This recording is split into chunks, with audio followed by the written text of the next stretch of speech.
आज का तुम लोग का प्रश्न है कि नमक में कीड़े क्यों नहीं पड़ते हैं। तो देखो, नमक का उच्च ऑस्मेटिक दाब के कारण कीड़े के शरीर का निर्जलीकरण हो जाता है। निर्जलीकरण मतलब होता है कि कीड़ा के जो शरीर में पानी होता है वो क्या हो जाता है, खत्म हो जाता है, जिससे कीड़ा क्या हो जाता है, मर जाता है। यही कारण है कि नमक में कीड़े नहीं पड़ते हैं। लेकिन इस चीज पर मैं थोड़ा सा घन प्रकाश डालने जा रहा हूँ, थोड़ा सा ध्यान देना है तुम लोग। देखो, ऑस्मेटिक प्रेशर क्या होता है, परासरण दाब क्या होता है, पहले ही जानिए। परासरण दाब को हम लोग कहते हैं, परासरणी दाब को कहते हैं ऑस्मेटिक प्रेशर। परासरण दाब जो होता है इसको हम बोल सकते हैं ऑस्मेसिस। क्या बोला जाता है, ऑस्मेसिस, या उसी से बना है ऑस्मेटिक।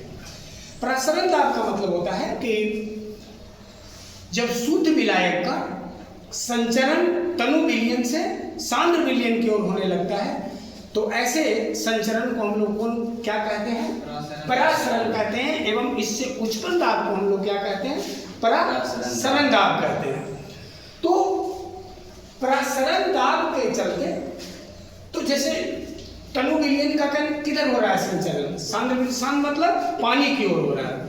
तो इस स्थिति में होता है क्या ना कि जो भी जीव होते हैं या छोटे कीटाणु होते हैं या जो बैक्टीरिया होते हैं उसके शरीर में असंख्य पतले छिद्र होते हैं, असंख्य पतले झिल्लियां होती हैं, करोड़ों की संख्या में झिल्लियां होती हैं। तो नमक क्या होगा, कीड़ा के शरीर से क्या हो जाएगा, चिपक जाएगा। और चिपकने के बाद क्या होगा, उत्पन्न कौन दाब करेगा, परासरण दाब। तो कीड़ा का जो पानी होता है उसको क्या कर लेता है, नमक सोख लेता है। और कीड़ा के शरीर में पानी नहीं रहेगा तो कीड़ा स्वतः क्या होगा, मर जाएगा। परासरण दाब पे यही केवल नहीं होता है, बल्कि परासरण दाब के चलते आप लोग देखे होंगे कि चना को भिगोते हैं तो चना फूल कर क्या हो जाता है, बड़ा हो जाता है। अंडा कभी सिझाते हुए देखे हो, अंडा में पानी नहीं जा पाता है क्योंकि उसमें असंख्य पतली झिल्लियां होती हैं, असंख्य छिद्र होते हैं। और ऐसे छिद्र को कहा जाता है अर्धपारगम्य झिल्ली। सेम ऐसे ही अर्धपारगम्य झिल्ली छोटे छोटे क्या होते हैं, कीटाणु या जीवाणुओं में होते हैं, जो नमक उस झिल्ली के सारे पानी को क्या कर लेता है, सोख लेता है। तो नमक जैसे किसी भी अनाज, अंकुरित अनाज का फूलना हो, जैसे चना का फूलना हो, गेहूं का फूलना हो, या अंडा में पानी नहीं जा रहा है तो आपका एक लाइन में आंसर आप क्या डाल दीजिएगा, ड्यू टू कौन प्रेशर डाल दीजिएगा, ऑस्मोसिस प्रेशर। अब थोड़ा सा मैं इस विषय बिंदु पर आता हूँ। अच्छा, एक चीज होता है उल्टा प्रसरण। उल्टा प्रसरण में क्या होता है, उल्टा प्रसरण में होता है कि जो शुद्ध विलायक होता है, शुद्ध विलायक का जो संचरण होता है अब सांद्र विलयन से किधर होने लगेगा, तनु विलयन की ओर होने लगेगा। तो जब सांद्र विलयन से तनु विलयन की ओर होने लगेगा तो इसी को कहते हैं हम लोग रिवर्स ऑस्मोसिस। क्या कहा जाता है, रिवर्स ऑस्मोसिस कहा जाता है, रिवर्स ऑस्मोसिस। नमक उत्पन्न करता है ऑस्मोसिस, उच्च ऑस्मेटिक प्रेशर उत्पन्न करता है। रिवर्स ऑस्मोसिस प्रेशर का मतलब होता है कि उल्टा प्रसरण जब होगा तो आप लोग घरों में आरओ यूज करते हैं, यस। तो आरओ का फुल फॉर्म यही होता है, रिवर्स ऑस्मोसिस। और समुद्र के पानी को अगर गंदे पानी को साफ करना है या गंदे पानी को पीने योग्य बनाना है तो उस प्रक्रिया को किस प्रक्रिया द्वारा शुद्ध करते हैं, आरओ द्वारा। और ऐसी प्रक्रिया को हम लोग किस नाम से जानते हैं, रिवर्स ऑस्मोसिस के नाम से जानते हैं। कंफर्म हो गया है, यस। अब देखिए, नमक का मैं थोड़ा सा रासायनिक संरचना बताने का प्रयास करूंगा। जैसे हम दो ले रहे हैं, नमक क्या है, देखिए नमक का सूत्र क्या होता है,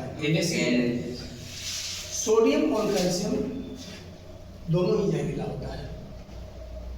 दोनों ही जहरीला क्या है, रासायनिक पदार्थ होता है। और गंदले पानी को कभी कभी शुद्ध किया जाता है कुछ मिलाकर, क्लोरीन मिलाकर, यह शुद्धिकरण करता है। और क्लोरीन में एक चीज और आप लोग जानते होंगे कि विरंजक चूर्ण का सूत्र क्या होता है, CaO होता है। तो विरंजक चूर्ण का भी काम क्या होता है, गंदले पानी को क्या करने का होता है, साफ करने।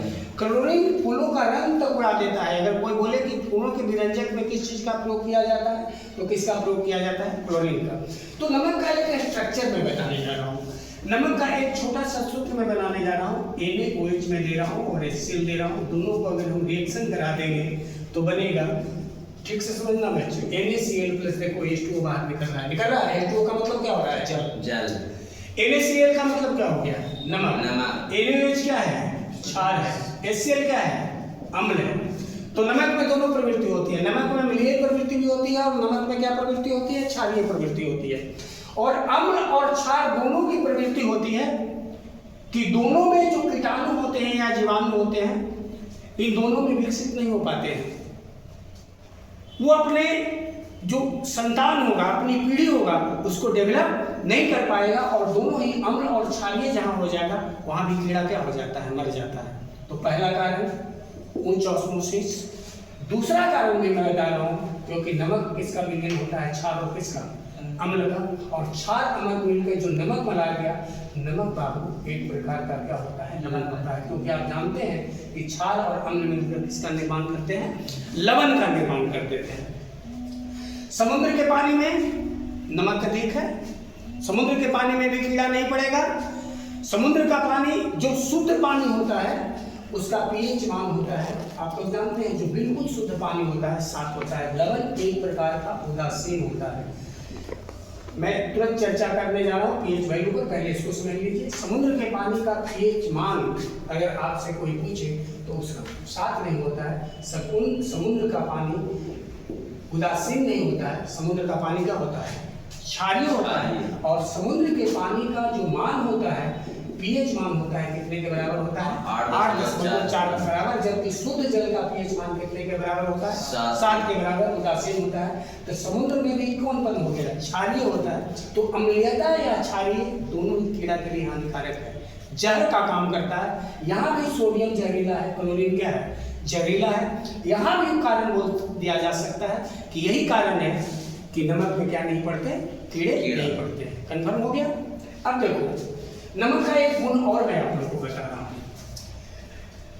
बर्फ कितना डिग्री सेंटीग्रेड पर गलता है?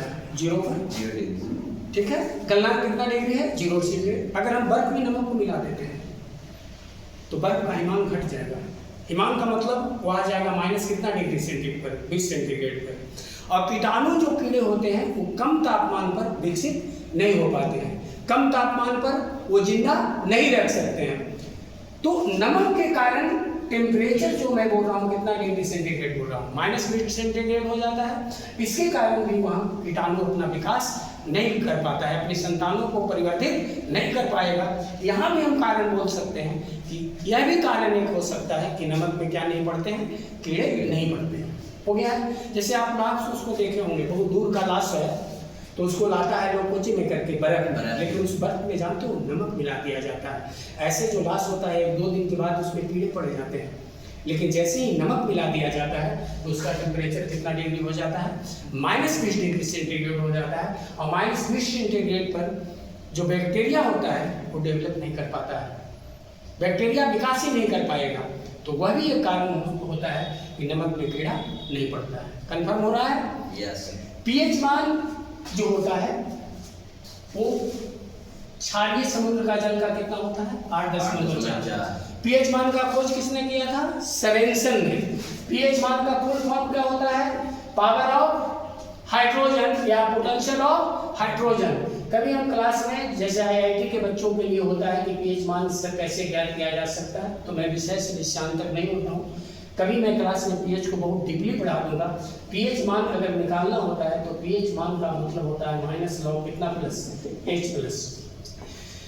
आप लोग शराबियों को जांच करते हुए देखे हैं पुलिस को? कोई शराब नहीं पिए हुए या पिए हुए, इसकी जांच किस मशीन से करता है पता है? इसी स्केल से करता है। कौन स्केल से? PH scale. कुछ नहीं होता है।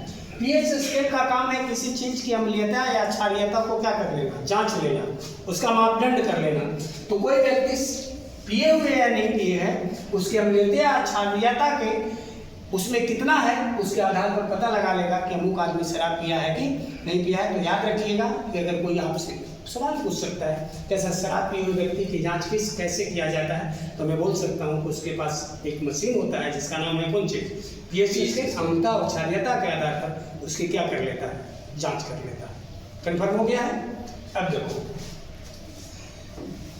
नमक बनता कैसे है? समुद्र के पानी से। पूरे भारत में सबसे लंबी समुद्री तट रेखा है गुजरात का, लगभग है कितना किलोमीटर? 100 किलोमीटर। यानी वहाँ नमक ही क्या है? नमक है।